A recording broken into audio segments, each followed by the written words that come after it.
Doctor सपना जी जयपुर से। पूज्य गुरुदेव भगवान, आपके चरणों में कोटि कोटि नमन। गुरुदेव, श्री जी की कृपा से मेरी शरणागति को 2 महीने पूर्ण हुए हैं। मेरा प्रश्न यह है कि मैं पेशे से दंत चिकित्सक होने के नाते कुछ ऐसे मरीजों के दंत रोग का उपचार भी करना पड़ता है मुझे, जो अपना इलाज मांसाहार अभक्ष पदार्थ के सेवन हेतु करवा रहे हैं। ऐसे मरीजों से प्राप्त इलाज शुल्क को धार्मिक कार्यों में लगाया जा सकता है नहीं? तो कैसा? महाराज जी, कुछ ऐसे आते हैं जो अभक्ष पदार्थ खाते हैं और उनका जो पेमेंट देते हैं वो फीस देते हैं, उसको क्या हम धार्मिक कार्य में लगा सकते हैं? आपका तो कार्य आपके सामने मरीज आता है और सात्विक है कि वो राजसिक है कि तामसिक, आपको इससे तो मतलब नहीं है। आप उस कष्ट निवारण के लिए डॉक्टर हैं, तो चाहे चोर आवे चाहे साधु आवे, काम तो आपका दोनों का एक ही है ना, कष्ट निवारण करना। और उसके अनुसार जो आप फीस लेती हैं वो आपकी धर्म में हुई, आपके उसके जीवन से क्या तात्पर्य? आपका उससे कोई संबंध, किसका प्रश्न? आपका उससे कोई संबंध तो है नहीं ना। आपका तो सिर्फ दंत चिकित्सा से है। अब किसी का भी दांत दर्द करे तो आपको उसको चिकित्सा करना, उसकी भेंट ले लेना, तो उसमें कोई वो क्या करता है मैं उससे संबंध नहीं। अगर हम उससे कोई संबंध बात हो तो उस पर विचार करें। हमारा केवल संबंध दंत चिकित्सा से है और हम अपनी चिकित्सा में जो खर्चा होता है उसकी हम पेमेंट ले रहे हैं, हमें उससे मतलब नहीं। वो दैत्य हो या देवता हो, राक्षस हो या मनुष्य, हमें उससे मतलब नहीं। हम उतना कार्य केवल कर रहे हैं, वो क्या कर रहा है हम उसके पैसे नहीं ले रहे हैं, हम क्या कर रहे हैं हम उसके ले रहे हैं। कोई दान नहीं ले रहे हैं, कोई उससे भेंट नहीं ले रहे हैं, अपनी मेहनत का ले रहे हैं। तो आप उसकी दंत चिकित्सा करें। आपके सामने सिर्फ मरीज होता है, न वो ब्राह्मण, न क्षत्रिय, न वैश्य, न शूद्र, न असुर स्वभाव वाला, न देव स्वभाव वाला। आपके सामने मरीज आया है और आप उस मर्ज की दवा करें, उसकी भेंट ले रहे, कोई का बात नहीं।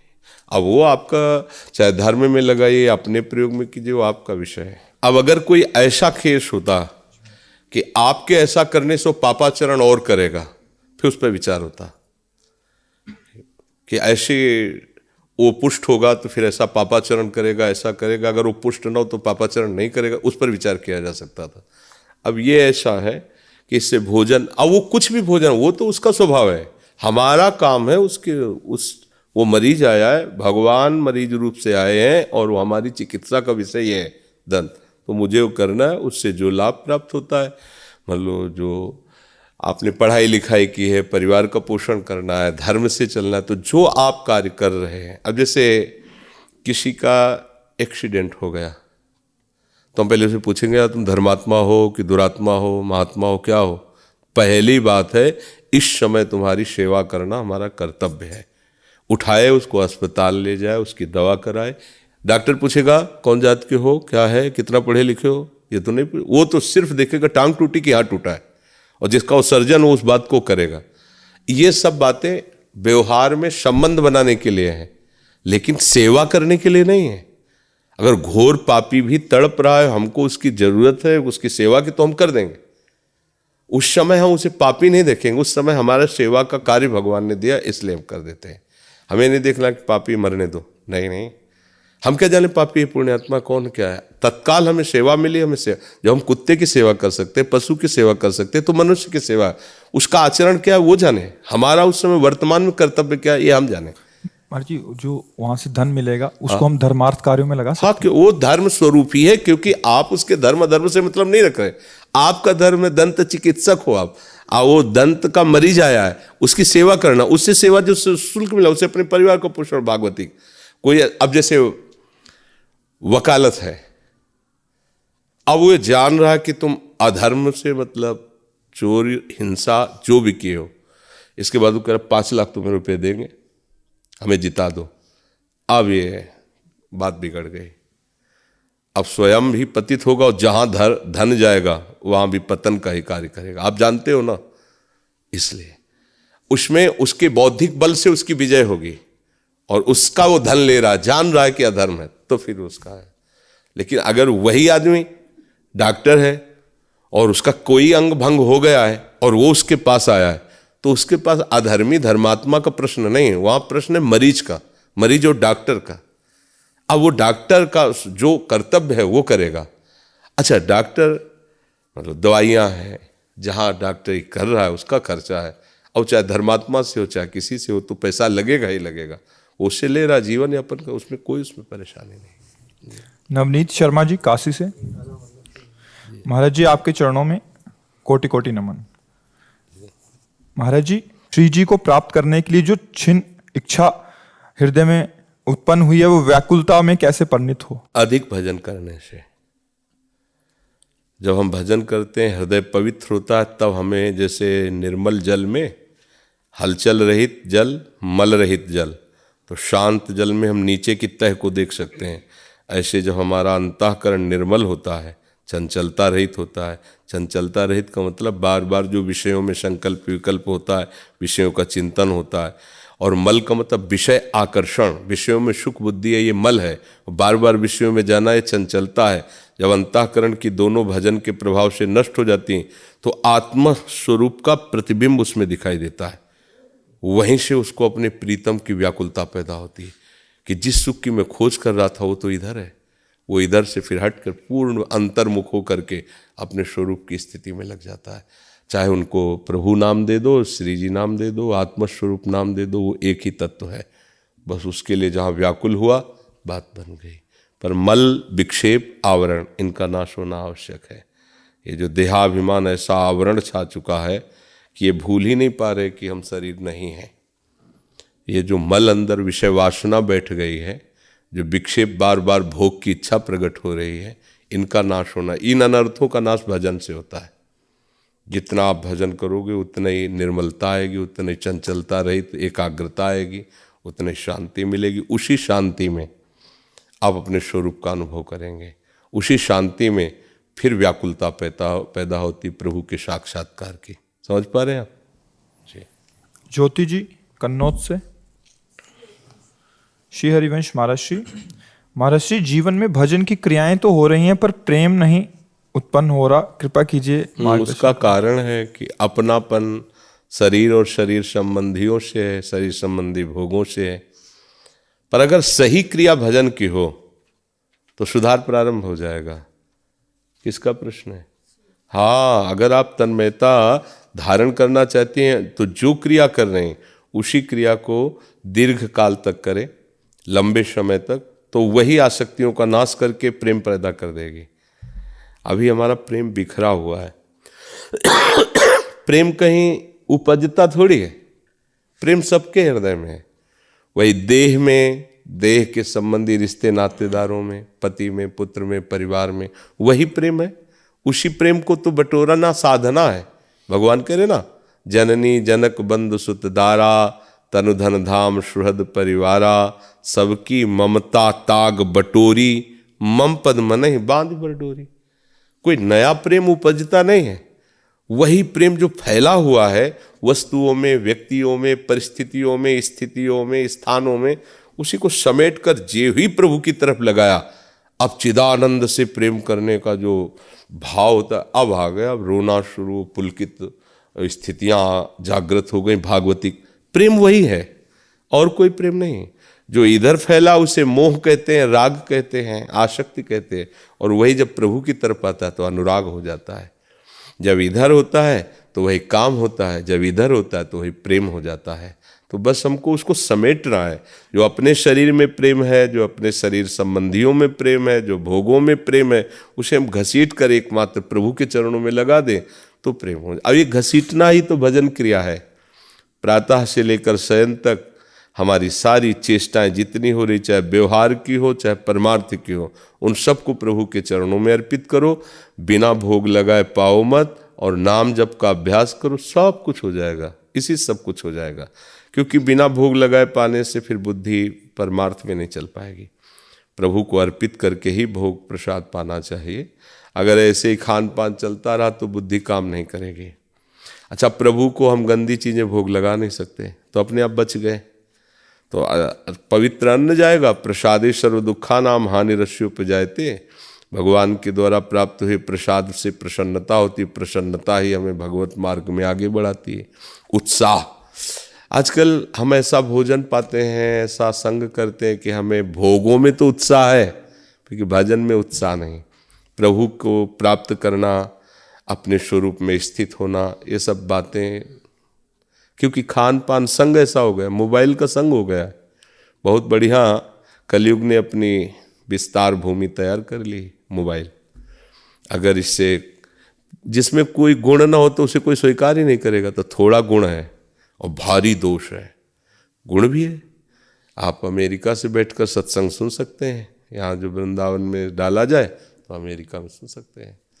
अगर लाइव चल रहा है तो विश्व में भी कहीं भी देख सकते हैं मोबाइल से। कोई घटना है तो दूर देश को अपने घर में बैठे सूचना दे सकते हैं। आप पहले था कि कभी पत्र डाला तो 20 दिन 25 दिन में पहुंचता था, अब तो सेकंडों में मिलाओ और बात करो। ये गुण भी है पर दोष भी बहुत है उसमें। गंदी बातें, गंदे प्रपंच, दुनिया के नाटकबाजी, ये सब। तो उसमें समय तो अपनी बुद्धि यदि हम प्रभु में लगाना चाहते हैं तो हमें संग सुधारना होगा, भोजन सुधारना होगा और हर समय नाम जपने का अभ्यास करना होगा। जो चाहोगे प्राप्त हो जाएगा, जो चाहोगे। और नाम जो चाहोगे वो प्राप्त कराने में समर्थ तो है, पर नाम का कार्य चाह कोई मिटा देना। जब नाम सही ढंग से जपने लोगे तो कोई चाह ही नहीं रह जाएगी। जब तक नाम जप नहीं होता तभी तक ये चाह रहती है विषयों की, लोकांतर के भोगों की। और जब नाम चलता है तो फिर ब्रह्मादिक के भोग सब विषम लागताई। नारायण ब्रजचंद की लगन लगी है, अब भगवदानंद की लगन लग गई तो विषयानंद बमन के समान हो जाता है। रमा विलास राम अनुरागी तजत बमन जिम जन्म। उल्टी की तरह जैसे बमन होता है ऐसे उसे ब्रह्मादिक के भोगों के लिए भी आकर्षण नहीं रह जाता। पर ये खूब अच्छे से भजन करें तो जितना हम भजन कर रहे हैं भले वो क्रिया ही हो रही है पर वो सत्य है ना, इसलिए हमारी विजय होगी। भजन क्रिया कोई असत थोड़ी होती। देखो हमें विश्वास करना चाहिए कि आग में दाहिका शक्ति है, तो कोई प्यार से छुआ दे तो जल जाएंगे, जबरदस्ती छुआ दे तो जल जाएंगे, या हम सम्मान से छुएं तो जल जाएंगे। उसका काम है दाहिका शक्ति। ऐसे ही नाम में तारण शक्ति विराजमान है। तो हम भाव से जपे तो तर जाएंगे, कुभाव से जपे तो तर जाएंगे, जबरदस्ती कोई जपावे तो तर जाएंगे। उसका तारण स्वभाव है। नाम का कार्य है संसार से तार देना, उसमें सामर्थ्य विराजमान है। तो इसलिए गोस्वामी जी कहते भाव कुभाव अनख आलसहु नाम जपत मंगल दिस दसो। वो कोई ऐसी क्रिया नहीं कि हमने राधा राधा बोला, कोई लाभ तो मिला नहीं तो व्यर्थ चला गया। नहीं नहीं, आपके यंत्र भी बहुत मल से ढके हुए हैं तो उनको अनुभव में नहीं आ रहा। आप बार बार जपते रहिए, जहाँ निर्मल हुए तो राधा कहते ही रोमांच हो जाएगा। और एक समय ऐसा आएगा कि राधा नाम के साथ रूप प्रकाशित हो जाएगा, फिर हो गया सब काम। फिर तो रूप छके घूमत रहे, तन को तनिक न भान, नारायण दृगजल है यही अपने प्रीतम के याद में, उनकी स्मृति में, उनके रूप में वही महापुरुष हो जाता है। वही जगत को तारने की सामर्थ्य प्राप्त कर लेता है अपने से तारने के। मम भक्ति युक्तो भुवनम पुनात, मेरा भक्त सारे भुवनों को पावन कर देता है। तो नाम जप करें, उसे सस्ते में न लें। केवल ऐसे हम राधा राधा कहते हैं, कुछ लाभ तो मिल नहीं रहा, हम प्रेम तो नहीं। आज का सत्संग जो सुना हो तो आप उसे धैर्यपूर्वक मनन कीजिए। यही हमारी सिद्धि है कि हम हर क्षण राधा राधा बोल पा रहे हैं। इसी में हमें प्रेम हो जाए, इसी में हमें मातृ बुद्धि हो जाए, इससे बढ़कर कुछ नहीं है। अभी आनंद आने लगेगा। अभी हम नाम को, नामी को बहुत गौड़ देख रहे हैं, मुख्य देख रहे हैं संसार को। भोग सामग्रियाँ, संसारिक स्थितियाँ, सम्मान, प्रतिष्ठा, ये मिली तो भगवान की कृपा, और ये नहीं मिली तो हमें लगता है कि हमारे नाम का कोई फल नहीं। हम नाम का फल देखना चाहते हैं। नाम हो गया साधन और साध्य हो गया संसार, तो गलत है। साधन बनाओ संसार और साध्य बनाओ प्रभु का। खाया पिया, सेवा किया, व्यवहार किया, पर नाम चल रहा है। नाम हमारा साध्य है। वो फिर हमें शुद्ध ज्ञान, शुद्ध भक्ति, शुद्ध प्रेम, जो चाहोगे सब प्राप्त करा देगा। अंकिमा जी, गुरुदेव आपके चरणों में कोटि कोटि प्रणाम। गुरुदेव, चतुरासी जी का पाठ शौचालय या पादुका पहनकर कर सकते हैं, या जब शरीर अपवित्र हो तब गा सकते हैं? नहीं, हम नहीं। देखो, शौचालय में बैठे चतुरासी जी का चिंतन कर रहे हैं, ऐसा तो चलेगा, पर वहाँ गा थोड़ी सकते। शौचालय में कोई गाएगा क्या? किसका प्रश्न है? शौचालय में गाओगी क्या कि जो ही प्यारो करे? ऐसा तो नहीं होगा। शौचालय में तो मौन रहा जाता है, कुछ ऐसी शास्त्रीय आज्ञाएं जिनका पालन करना चाहिए, जैसे जप के समय मौन रहना चाहिए, भोजन के समय मौन रहना चाहिए, शौच लघुशंका करते समय मौन रहना चाहिए। जब तक पवित्र न हो तब तक शब्द कोई भी नहीं होना चाहिए। ये नहीं कि आप शौचालय में बैठे हो वहीं से आवाज़ दे रहे, नहीं, आपके सुकृत नष्ट होंगे। शासन, ये वेद शासन है, ये शास्त्र का शासन है। हाँ, ऐसा संध्या के समय भोजन नहीं करना चाहिए, संध्या के समय सोना नहीं चाहिए। तो अब उसमें जब हम कुछ भी नहीं बोल सकते तो चतुरासी जी कैसे गा सकते हैं? शौच के समय हम चतुरासी जी का चिंतन कर सकते हैं अंदर ही अंदर, जो प्यारो करे सोई मोहि भावे। उस समय हम राधा वल्लभ श्री हरिवंश नाम अंदर अंदर जप सकते हैं। शब्द तो कोई नहीं बोलना शौच के समय। और अपवित्र दशा में शौच होने के बाद बाथरूम से तभी बाहर निकले जब पवित्र हो, नहीं तो जो छूओगे सब अपवित्र हो जाएगा। फिर श्री जी का कैसे सेवा करोगे, कैसे भक्ति करोगे? मतलब शौच हुए ऐसे हाथ धोए बाहर निकल या ऐसा नहीं। अरे पहले तो था कि बाहर शौच जाना होता था, अब तो है कि आपके बाथरूम में अगर कई बार भी जाना है तो दरवाजे बंद करो, कपड़े उतार दीजिए, जितनी आवश्यकता उतना शौच जाइए, फिर पवित्र होकर फिर कपड़े धारण कर लीजिए। वो तो एक घर है ना, आजकल तो बहुत बढ़िया व्यवस्था है। तो ये नहीं कि शौच गए बाहर निकल गई, रसोई और सब छू लिया तो सब अपवित्र कर दिया, वो वैष्णव सिद्धांत के अनुसार नहीं है। लघुशंका आगे ठीक से लघुशंका में बैठो, कपड़ों में ना गिरे, लघुशंका होने के बाद हाथ धो, पैर धो, कुल्ला करो, वैष्णव हो, पवित्र रहोगे।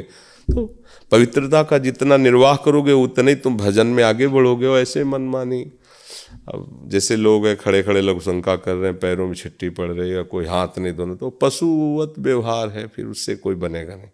तो शौचालय में तो कैसे गान कर सकते हो और अपवित्र कैसे रह सकते हो?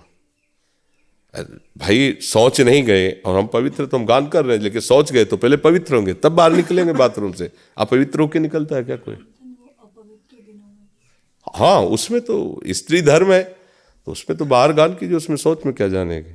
शौच में तो नहीं गान कर। अब स्त्री धर्म में मान लो मासिक धर्म, तो ग्रंथ नहीं लेना, जो हमें याद है वो हम गा रहे हैं, या मोबाइल से देख के गा सकते हैं। वाणी जी नहीं स्पर्श करना, 3 दिनों तक कोई भी ठाकुर सेवा या सदग्रंथ नहीं स्पर्श करना चाहिए माताओं बहनों को, शास्त्रीय आदेश ऐसा है। समझ में आ गया? शशांक प्रयागराज से। राधा वल्लभ श्री हरिवंश महाराज जी, गुरुदेव, मैं बाहर रहकर पढ़ाई करता हूँ, खुद से खाना बनाता हूँ, मगर कभी कभी सुबह से शाम तक कॉलेज में रहना पड़ता है और पूर्व अभ्यास के कारण बाहर का लहसुन प्याज वाला खाना खा लेता हूँ। इससे मन में बहुत गलानी होती है और लगता है कि इन नीच आचरणों से कैसे श्री जी मिलेंगी। हाँ, पवित्र मन है इसलिए ऐसा लगता है, पर जैसे आप पढ़ाई के कार्य में हैं तो जब ऐसी कोई अव्यवस्था समझ में आए तो थोड़ा कुछ जैसे किशमिश आदि ले लो, श्री जी का अपने घर में भोग लगा लो और वही ले जाओ, और जहाँ पाना हो जो भी जैसा उसमें प्रसाद डाल के प्रसाद की महिमा रख करके उसे पालो और नाम जप करते रहो, कोई नहीं बिगाड़ पाएगा। ये आपके लिए है। और जैसे विद्यार्थी हैं या राज सैनिक हैं या ऐसे हैं कि अब वो ऐसी अव्यवस्था में हैं, अब वो उनका जीवन थोड़ी बर्बाद होना चाहिए कि भजन विहीन जीवन होना चाहिए, तो ऐसा कर सकते हैं। तो सिद्धांत भी परिस्थिति को लेकर के ही चलते हैं। अगर परिस्थिति ऐसी विषम है और वो भगवत प्राप्ति करना चाहता है तो उसके लिए फिर अलग से सिद्धांत हो जाएगा। और राजकीय सैनिक है, अब हर समय बॉर्डर में या जहाँ भेजा जाएगा, और स्टोव और रसोई थोड़ी लिए घूमेगा। अब उसको तो जो वहाँ से कि मिलेगा सरकारी भोजन जैसा मिलेगा, मान लो नहीं है बख्श पा रहा, पर रोटी दाल भी तो वहीं बनी हुई है, वो पा रहा है, तो वो नाम जप करे भगवत स्मरण करते हुए तो मंगल ही होगा। भगवान का नाम बहुत सामर्थ्यशाली, प्रियाजू का नाम बहुत सामर्थ्यशाली, समझ रहे हो ना? हाँ, जैसी परिस्थिति है उसके अनुसार जीवन को चलावे, पर नाम न छूटे। और आपके लिए तो सुविधा है कि अपने घर में भोग लगा लीजिए किसी शादी, लेकिन अब राजकीय सैनिक के पास तो वो भी सुविधा नहीं। कब कहाँ कैसा आदेश, महीनों पहाड़ में रहना पड़े, महीनों वहाँ कहाँ ठाकुर लिए थोड़ी घूमेगा। तो इसलिए सबको भगवत प्राप्ति का अवसर है, सब कोई प्राप्त कर सकता है। बस प्रधान बात है कि स्मृति, जिनका स्मरण, यस्य स्मरण मात्रेण जन्म संसार बंधनात् विमुच्यते, नमस्तस्मै विष्णुवे प्रभु विष्णुवे। जिनका स्मरण मात्र जन्म संसार के इस चक्र को नष्ट कर देता है, उन प्रभु की स्मृति में रहना। राधा राधा राधा। मदन पाल जी, दिल्ली से। श्री हरिवंश, हे प्राण प्यारे गुरुदेव, आपके चरणों में साष्टांग दंडवत प्रणाम। गुरुदेव, श्री धाम में रहकर बाहर रह रहे परिवार के पोषण के लिए आजीविका की जा सकती है? ये नौकरी यहाँ करें और इनका परिवार बाहर पोषण हो। क्या नौकरी यहाँ हो सकती है? कोई बाहर तो ट्यूशन पढ़ा रहे हैं, दिल्ली में रहकर ट्यूशन पढ़ा कर काम चला रहे हैं। हाँ, अब मन बार बार इधर के लिए होता है, तो वैसे तो हफ्ते में एक बार आप बुला लेते हो, लेकिन तृप्ति नहीं है। तो मतलब यही बात यहाँ वृंदावन में विद्यार्थियों को पढ़ा कर ऐसा है? हाँ, कुछ ऐसा, या ऑटो का जैसे रिक्शा जैसे चला, ई रिक्शा वगैरह कुछ। हाँ, किया जा सकता है। किसी बहाने वृंदावन का सानिध्य मिले, अच्छा ये कर ले, पर उद्देश्य प्रिया प्रीतम की प्राप्ति रखे। नहीं तो एक परिवार बैंक में अधिकारी थे, वो रिटायर करके आए और बहुत बड़ा शोरूम खोल लिया। अब न भजन से मतलब, न सत्संग से मतलब, न दिनचर्या से मतलब। तो हमें लगता है ऐसे क्या वृंदावन वास, क्या इसमें वही ये आने जाने वालों को लाभ हो, सब वो जान भी नहीं पा रहे हैं कि हम वृंदावन वास कर रहे हैं। क्योंकि जैसे माहौल में रहो वैसे समझ में आएगा ना। अब आप शोरूम बना करके सामान बेच रहे हो, अच्छा ये हो कि अब समय से दुकान खोल दिया, सत्संग गए, आरती सत्संग और नाम जप अपनी एक दिनचर्या 2-4-6 घंटे खोल दिया, चलो उससे। पर ऐसा नहीं होता, माया का आकर्षण होता और अधिक। तो उसी में मुझे लगता है ये धाम भगवत प्राप्ति के लिए है, ये सच्चे धन के व्यापारियों के लिए है। परम धन राधा नाम आधार। यहाँ तो सर्वस्व प्रियालाल को मानकर उनका नाम जप कर रहे हैं और भरण पोषण मालिक करें। यहाँ तो ऐसे जन रहते हैं। अब वो तो आधुनिकता बढ़ती जा रही, तो जैसे भी बने, लेकिन यहाँ जो वास का विषय है वो ऐसे है कि आके लाडली जी के दरबार में पड़ गए, अब वो अपने महल में जैसे चाहे वैसे रखें। ऐसा ये यहाँ जो बनवास, ये बन है ना, अब वो तो मतलब मायाकृत लीलाएं बढ़ रही हूँ, अलग बात है। क्या यहाँ तो केवल प्रियालाल के प्रेम प्राप्ति वाले महापुरुष ही। तो फिर भी जैसे बने तैसे अपने जीवन को भागवतिक बनाने की चेष्टा करें। पर फिर हम ये कहेंगे, अगर वृंदावन में धन का महत्व आ गया तो फिर परम धन राधा नाम का महत्व फिर नहीं कहीं हो पाएगा। बच्चे दिल्ली में पढ़ रहे हैं।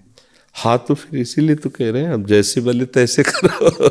पर हमारा जो संकेत है कि प्रियालाल को नाम भूल जा, क्योंकि माया भगवती छोटी मोटी हस्ती नहीं है, बहुत बड़ी सामर्थ्य है उनकी। वो कहाँ से कैसे घसीट कर प्रभु से दूर कर दें कोई जान नहीं पाता। हम ये आश्चर्य मानते हैं। कई ऐसे हमने देखे कि आके रोना और सब प्रार्थना और सब ऐसा, और माया ने अनुकूलता फेंक दी तो खत्म, भजन खत्म, चिंतन खत्म, बहू बेटा लड़का बच्चा इसी में पूरा। ये तो अब वो समझ रहे हैं वृंदावन आ गए, वास से हमारा एकदम। तो तुम वास कर रहे हो या व्यापार कर रहे हो? वास, वृंदावन वास मतलब वृंदावन बस के इतनो बड़ो सयान, जुगल चरण के भजन मिन निमिष न दी जय जान। इतना भी समय व्यर्थ नहीं जाने देना। तुम कह रहे व्यापार करो, रिक्शा चलाओ, राधा राधा राधा राधा राधा नाम जप करो, ठीक है। अब अगर कोई अर्थ की प्राप्ति होती, परिवार को भेज दो। पर आपका उद्देश्य न बदलने पावे, पर माया का कार्य है कि उद्देश्य ना बनने देना। वो ऐसी चाल चलेगी कि उद्देश्य तुम्हारा भगवत प्राप्ति बनने ही ना पावे। यही तो उसकी चाल है, बहुत बड़ी सामर्थ्यशाली है। और भक्ति का पक्ष है माया पर विजय दिलाकर भगवत दर्शन करा देना, भगवत मिलन करा देना। तो हम यही कहेंगे कि जिस तरह से जासे होए सने राम पद, ए तो मतो हमारो। जिससे भगवान के चरणों में प्रेम हो वैसे ही चलो। अब वो खुद देख लो कैसे क्या करने से होता है। महाराज जी, बच्चे जो आपके ही शरणागत हैं, इस शरीर से संबंध रखते हैं, क्या उनको डांटना अपराध है? ये तो कई बार चर्चा की है। हमें अभी जरूरत पड़े तो हम आपको दबका के गेट के बाहर खड़ा कर सकते हैं। क्योंकि हम आपका मंगल चाह रहे हैं, आपका हित चाह रहे हैं, और आप हमारे पास आए हो, इसीलिए आप हमको ये अधिकार दिए हो कि आप हमारे गुरु हो, मतलब आप हमारे अवगुणों पर शासन कर सकते हो। तो ऐसे ही पिता का अधिकार अपने पुत्र और बच्चों पर है, उनको सतमार्ग में चलाने के लिए अगर वो भय वाले वचन बोलते हैं या थोड़ा सा दंड भी देते हैं, तो पिता माता बच्चे का मंगल करने के लिए करते हैं। उसे क्रोध नहीं माना जाता, उसे अधर्म नहीं माना जाता। कई बार ऐसा होता है, वो छोटी है ना, तो उसको बहुत मतलब वो आपके हर वचन को फॉलो करना चाहती है। जैसे आपने भोजन का कुछ बोल दिया तो बहुत कम खाती है, नींद भी उसने कम की हुई है, पढ़ती भी है, साइंस साइड ले रखी है, नहीं, तो उसको डांटना भोजन पड़ता का है। कम का कितना, उससे नहीं तो पूरी बात सुनो ना जी क्योंकि हमारे पास दोनों हमारे मित्र हैं, एक प्रवृत्ति मार्ग और एक निवृत्ति मार्ग। दोनों हमारे ही हैं, हमारे ही संबंधी हैं, दोनों शिष्य हैं, दोनों हमारे ही परिकर हैं। तो हम जैसे उपदेश कर रहे हैं, तो अब आप बराबर जब उपदेश करेंगे तो एक जैसा करेंगे ना। अब उसमें विभाग करना है कि हमारे लिए क्या इसमें उपदेश है और विरक्तों के लिए क्या हो। अब विरक्तों वाला तुम धारण करोगे तो नहीं बनेगा, और गृहस्थों वाला वो धारण करेंगे तो नहीं बनेगा। दोनों का विभाग है। इसलिए अधिक कार्य करने वाला, बीमार और वृद्ध, पूरा सत्संग सुनोगे तो कहीं परेशानी नहीं होगी। 3 के लिए छूट है, वो अपनी अनुकूलता के अनुसार चलें। अब वृद्ध है, वो थोड़ी चाय पिएगा तो गर्मी आएगी शरीर में, और जवान को काफ़ी चाय की आवश्यकता क्या है। तो वृद्ध अब रोगी है, उसे सुबह दवा खानी है, अब वो 11-12 बजे तक कुछ खा नहीं सकता, तो अब कैसे चलेगा। उसके लिए रोगी, वृद्ध और बहुत कार्य करने वाला मेहनती आदमी अलग अलग। अब हमारे पास जितने भी ये सब भगवत प्राप्ति के लिए हैं, और शारीरिक श्रम ज़्यादा है नहीं, माला चलाना, आरती करना, यही सब, ये कोई श्रम वाली थोड़ी, ये तो भाव वाली चीज़ें। तो कम भोजन पाओ, नहीं आते बढ़ेंगी और उनको फड़वाना पड़ेगा फिर डॉक्टर से। हाँ, इसलिए ये कई बार हम सत्संग में बोले कि गृहस्थों के अन्न के बड़े बड़े दांत, भजन न करोगे तो फाड़ डालेंगे आंत। कोई खिलवाड़ नहीं है, ये हराम का नहीं है माल। खूब भजन करो, तपस्या करो, और जो प्रभु दे रहे हैं उसका उचित प्रयोग करो, भगवत प्राप्ति हो जाएगी। और आप सोचो हम इसके स्वामी हैं, नौकर बन के रहो पूरे जीवन। समाज का एक एक पैसा समाज की सेवा में लगना चाहिए। एक एक अन्न इसमें जो दाना खाया वो समाज की सेवा के लिए। भजन करो, समाज का मंगल मनाओ। समाज तुम्हारी जो है शरीर की व्यवस्था किया है, अन्य समाज में ही तुम पैदा हुए हैं, समाज से ही हम पोषे हैं। किसी गृहस्थ के आप पैदा हुए, किसी गृहस्थ का अन्न खा करके बड़े हुए, किसी गृहस्थ का ही अन्न पाकर भजन कर रहे हैं, किसी गृहस्थ के वस्त्र पहने हुए हैं। तो हमारा क्या कर्तव्य है? हम बड़े हो गए क्या? नहीं, हम नौकर हैं, हम सेवक हैं। हमारा कार्य है जो हमारे पास है। तुमने जो तुम्हारे पास था तुमने दिया, अब हमारे पास जो हम दे रहे हैं। तुम भिक्षा दिए, हम शिक्षा दे रहे हैं। तुम्हारा मंगल मनाएंगे। रात दिन जो भजन करते तुम्हारे अशुभों का नाश करके तुम्हें भगवदानंद की तरफ प्रेरित करेंगे।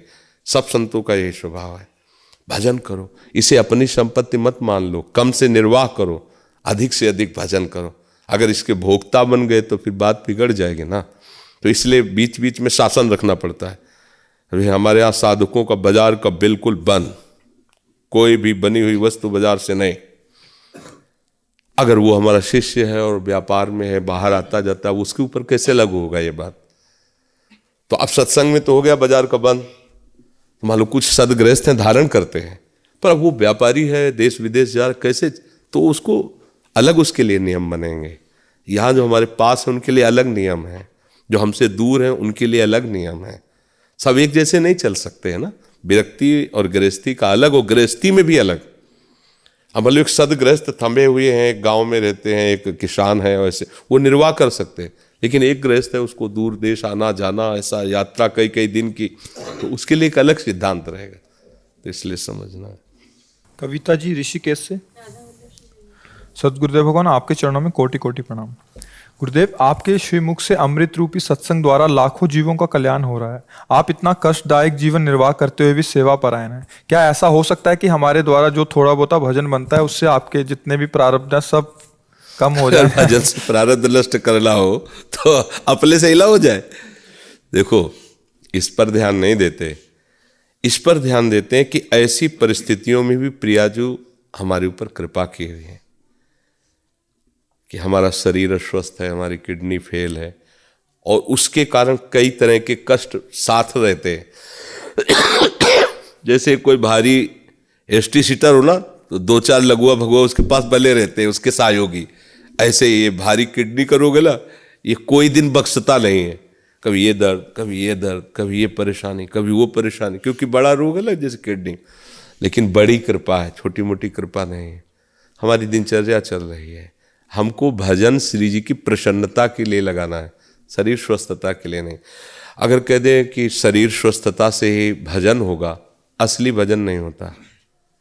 शरीर स्वस्थता से असली भजन नहीं होता। असली भजन होता विपत्ति में।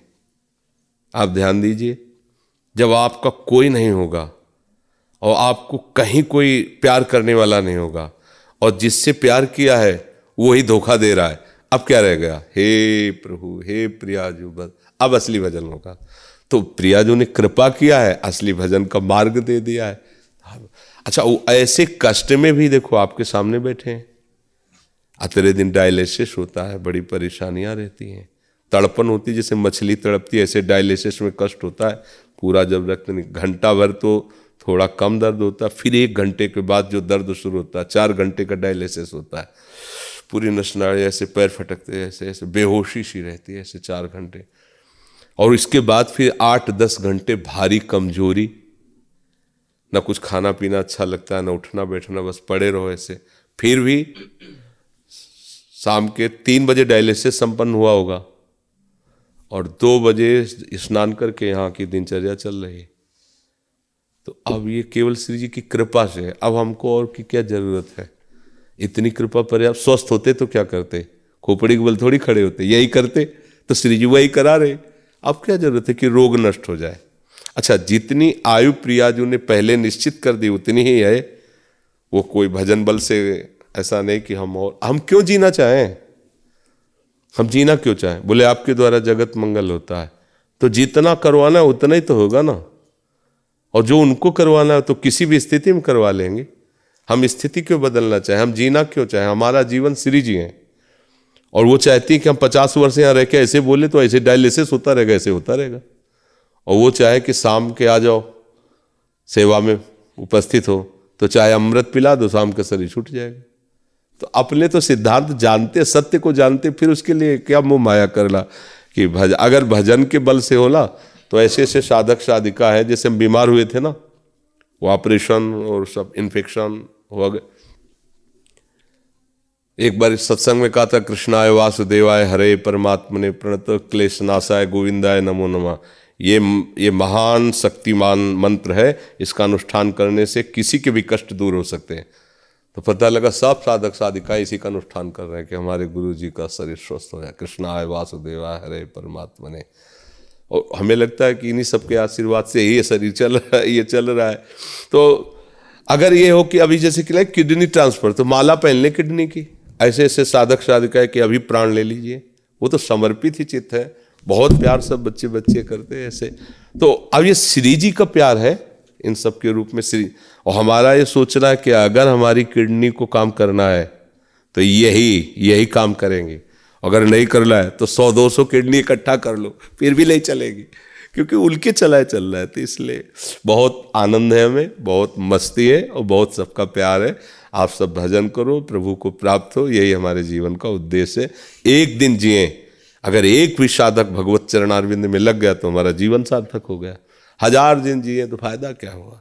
तो हमें लगता है कि आप लोग जैसे कह रहे हो सत्संग का हमें लाभ मिल रहा है, हमें नाम जप में प्रीति हो रही, तो हमारा जीवन सार्थक है, हमारा जीना सार्थक है। जितने दिन हमारे इस शरीर में जीव है, हाँ हमें आनंद है, हमारी सेवा पक्की हो रही है। अब कितने दिन किसकी सेवा है तो मालिक जाने, ट्रांसफर कहाँ करना है वो तो उसके हाथ की बात है। ये थोड़ी कि हम इसी ऑफिस में रहेंगे, वो तो सरकारी आदेश, बहुत बढ़िया बंगला है, बहुत बढ़िया व्यवस्था है, पर आदेश हो गया चलो तो वहाँ जाना पड़ेगा। ऐसे इस शरीर को ऑफिस समझो, मालिक ने आदेश दिया जितने दिन इस ऑफिस में रह करके ऐसे हो रहा है, नहीं तो इधर ताला लगा हो, आगे वाले ऑफिस में ट्रांसफर हो जाएगा। बिल्कुल इसमें है कि हमारे भजन से आप ठीक हो जाओ, हम तो ठीक है, हम ठीक है। अच्छा देखो, ऐसी परिस्थिति में आपको लग रहा है कि हमारा डायलिसिस होता है, हमारी किडनी फेल है मुरझाए हुए गुन्नू सुन्न ऐसे लग रहे हैं, बीमार लग रहे हैं क्या? अच्छा बताओ, सच्ची बताओ। तुम्हें देखने से ऐसा लग रहा है कि हम बीमार लग रहे हैं, बड़े मरौआ लग रहे हैं कि भाई बहुत परेशान। नहीं, देखो ऐसी स्थिति में महारानी जी कैसे रख रहे हैं। हम तो ये देखते हैं कि कैसे रख रहे हैं। पानी भी लिमिट है, ये थोड़ी कि बढ़िया दूध रबड़ी रसगुल्ला, पानी भी लिमिट है। भोजन की तो बात जाने दो, पानी भी एक सीमा तक उसके जैसे हमें बहुत प्यास लगती गर्मियों में तो ऐसे पानी दे दिया जाता है, यार थोड़ा और दे दो, फिर महाराज जी वो वजन ज्यादा हो जाएगा उसमें, बस लिमिट, पानी भी लिमिट है, भोजन की तो क्या। तो ये जो स्वस्थता प्रसन्नता ये केवल प्रियाजू के बल से है कि तो उनके बल से एक आनंद बना रहता है। अगर वो आनंद न रहे तो अभी आप देख लो डिप्रेशन में चले जाएं कि कब तक कष्ट झेलेंगे, महीना 2 महीना साल 2, जब तक जिएंगे तब तक। और रोज का रोज ये डायलिसिस कोई दवा थोड़ी है, ये तो बने हुए विकार को केवल निकाल देती है। रोज का रोज किडनी और भी असमर्थ होती जा रही है, इससे कोई समर्थ थोड़ी हो रही। एक दिन तो जाना है, जाने की तैयारी कर लो। जो पहले से तैयार न थे वो पछता कर चले गए, जो पहले से तैयार है मुस्कुरा कर जा रहे। मरने से सब जग डरा, मेरो मन आनंद, कब मरी हो कब भेटी हो पूरन परमानंद। इसलिए घाटे का सौदा ले, खूब नाम जप करो।